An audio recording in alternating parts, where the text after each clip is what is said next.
Hello everybody, how are you today? Boson's a little bit fraught and fractious because he's just had a tax demand. Tax is the money your mummy and daddy have to pay to the government from what they earn by going to work. And it allows politicians to have lovely trips, second homes and to pay for their mistresses. Can you say redacted? Being an international megastar, Boson earns lots of money and has to pay lots and lots of tax. Of course, being a terribly upstanding British bear, he'd never use one of those naughty tax havens like Panama. So today he went off down the lane and shoved the taxman's demand into the postbox. Where else do you think the taxman could shove his demand? Of course, Boson always likes to keep ahead of his homework and all of his chores, and that leaves plenty of time for going and playing with his furry friends. Today, Boson's visiting with his friends, Presley Pig and Flatford Hedgehog. They're an odd couple. How many's a couple? That's right, 2. Presley is a very considerate, careful and cautious pig. Flatford, it has to be said, is a rather more chaotic, confused and catastrophic hedgehog. Anyway, a little bit later, when they were sitting having a picnic, drinking bramble tea and eating mint scones, Presley said, "You know what, Flatford? We really ought to get some life insurance for the mortgage."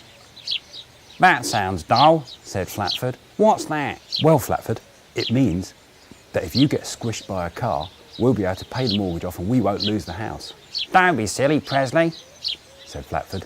"I'm a hedgehog. That would never happen to me." At this point, Boson and Presley both did a comic look to camera. Being old pros, they both knew this was a high-risk cinematic technique.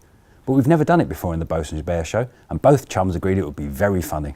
A little later, after a nap and a bit of a stretch, the chums decided to go out for a walk to the shops. As usual, Flatford raced ahead, paying absolutely no attention to anything. "You really are a silly sausage," said Presley. "Look who's calling who a sausage," shouted Flatford. But he was so engrossed in his game, he didn't realise he'd run right out into the road and into the path of an oncoming double-decker bus.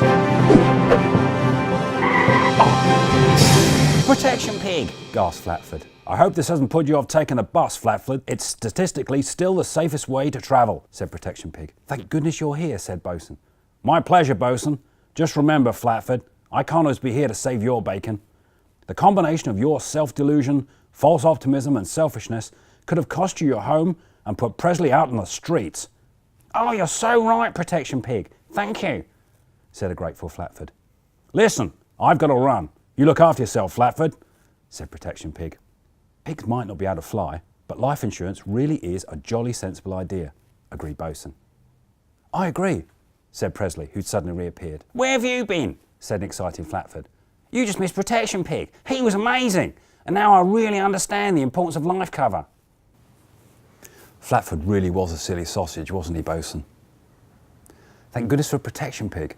He was marvellous. I wonder who he is. Anyway, today's programme has been brought to you by the number 2 and the word insurance.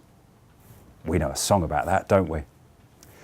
While actuarial underwriting isn't too exciting, it will keep your hoos in clover if a bus should run you over. Goodbye, everyone.